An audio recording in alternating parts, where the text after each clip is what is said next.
शंकर की नौकरी फौज में क्या लगी। रामनाथ काका और कुंती काकी के पैर जमीन पर नहीं पड़ रहे थे। उनके बरसों के अरमान आज पूरे हो रहे थे। काकी बतासा अंकुरी अरवा चावल से शीतला मैया के मंदिर में जाकर सातों बहनियां की पूजा की। फिर दीव बाबा और ब्रह्म स्थान जाकर माथा पटका। बेटा की नौकरी जो लगी थी, रिश्ते आने लगे। बहुत सोच विचार के बाद आरती के साथ शंकर का रिश्ता तय हो गया। एक मोटरसाइकिल, टीवी, पलंग, सोफा, सारा फर्नीचर लड़की को, 5 थान गहना शंकर को, घड़ी, अंगूठी, सब कुछ कबूल किया लड़की वालों ने। और नकद किसी को बताया नहीं, क्योंकि गांव वालों की नजर जो लग जाती। धूमधाम से विवाह संपन्न हुआ। पूरी शादी घूंघट में संपन्न हुई। शंकर की दुल्हन को भर नजर देखने की इच्छा पूरी नहीं हो पाई। चौठारी होने के बाद ही दूल्हा दुल्हन एक दूसरे से मिल पाएंगे, शादी में आई महिलाओं ने घोषणा कर दी।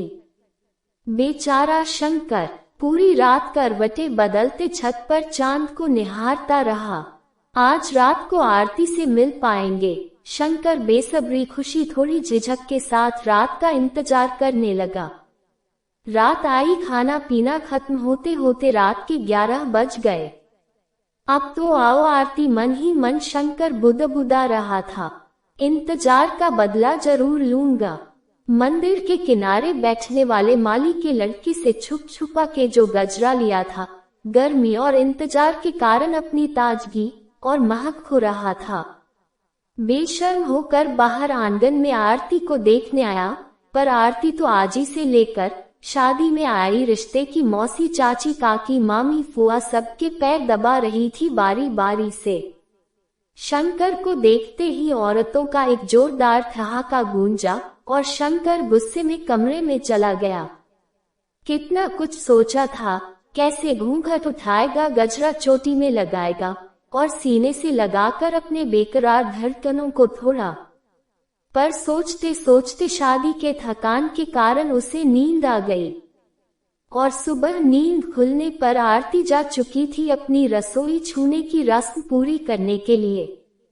मुरझाया हुआ गजरा शंकर का मुंह चिढ़ा रह था और फिर अचानक ड्यूटी ज्वाइन करने की सूचना आ गई। छुट्टी कैंसिल कर दी गई थी कुछ सुरक्षा व्यवस्था के कारण।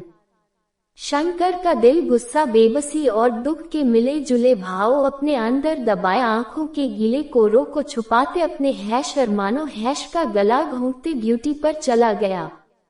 और आरती किससे कहती अपनी व्यथा। गजरा जो बेनी की शोभा बढ़ाए बिना मुरझा गया। कहीं रेडियो पर गाना बज रहा था, सुनी हो गई सेज पिया बिन। 6 महीने बाद शंकर आया।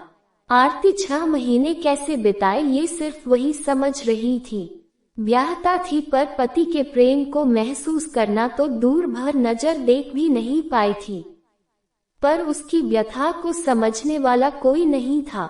शंकर आया द्वार पर ही बाबूजी, बड़का बाबूजी और चाचा के साथ बैठा रहा। नाश्ता पानी सब द्वार पर ही हुआ। रात में खाने के बाद अंदर आया। आरती सारे काम निपटा कर माँ, आजी, चाची और बबूनी सब के पैर दबाकर देर रात कमरे में आई। पर खींच यात्रा की थकावट और इंतजार के मिले जुले भाव ने पहली मुलाकात का माहौल नहीं बनने दिया। थोड़ी देर बाद दोनों सो गए। सुबह नींद में ही हाथ बढ़ाया आरती की तरफ तो जगह खाली पाया। आरती जा चुकी थी अपने कर्म क्षेत्र में और छुट्टियां खत्म होते ही शंकर वापस चला गया। अपनी खीज और गुस्सा शंकर अब आरती पर उतारने लगा था। बेचारी आरती पति और परिवार के बीच पिस रही थी। अरमान तो आरती के दिल में भी थे, पति के साथ थोड़ा समय गुजारे, पर मजबूर थी। घर के कामों में कोताही करती तो सबके ताने उलाहने व्यंग पूरे दिन सुनना पड़ता। और इधर पति की बात नहीं मानने पर शंकर देख रहा था माँ, चाची और बड़की अम्मा सब बैठ के गप्पे मारती। सारा काम काज का जिम्मा आरती के ऊपर डालकर बिल्कुल निश्चिंत हो गई थी। उनका कहना था धुकते बहुरिया और जन्मते बच्चे को जैसे रखेगी आजीवन वैसे ही रहेगा। गांव की बूढ़ी बुजुर्ग की बैठक चलती और आरती काम में पीसी रहती। पति पत्नी के रिश्तों में धीरे धीरे अजीब सी उदासी भरती जा रही थी। शंकर को अब छुट्टियां हर्षाती गुदगुदाती नहीं थी। शादी के 13 साल बीत चुके हैं। रवि और रितिका 2 बच्चों के माता पिता बन चुके हैं। दोनों गांव में पढ़ाई की व्यवस्था ठीक नहीं होने के कारण शहर में अच्छे स्कूल में दाखिला करा शंकर ने हॉस्टल में दोनों को डाल दिया। अगली छुट्टी में शंकर घर आया। द्वार पर नहीं बैठ सीधे कमरे में चला गया, पीछे से आती आवाजों को अनसुना करते हुए।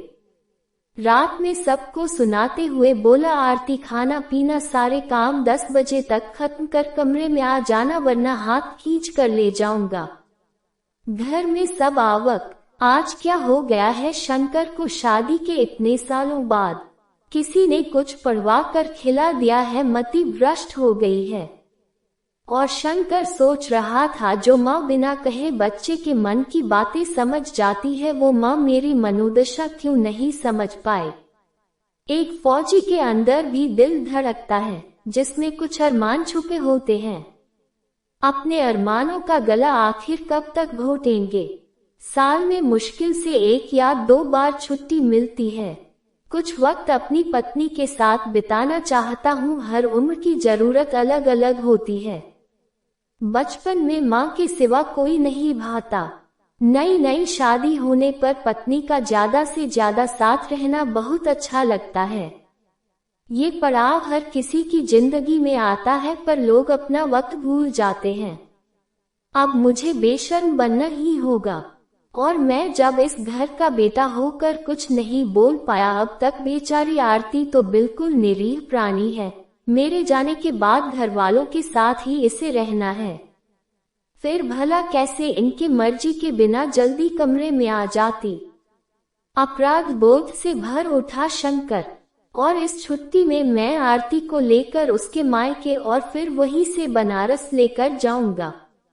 आरती के साथ अब जीवन की नई शुरुआत करूंगा। बहुत वक्त गंवा दिया शर्म और लिहाज में। वक्त बहुत बदल गया है। इसकी शुरुआत मुझे अपने घर से करनी होगी। अपने अधूरे अरमानों को अब पूरा करना है और इसके लिए मुझे खुद ही पहल करनी होगी। दृढ़ संकल्प के साथ मुस्कुरा उठा शंकर। दोस्तों, अगली कहानी के लिए हमारे चैनल को सब्सक्राइब जरूर कर ले। धन्यवाद।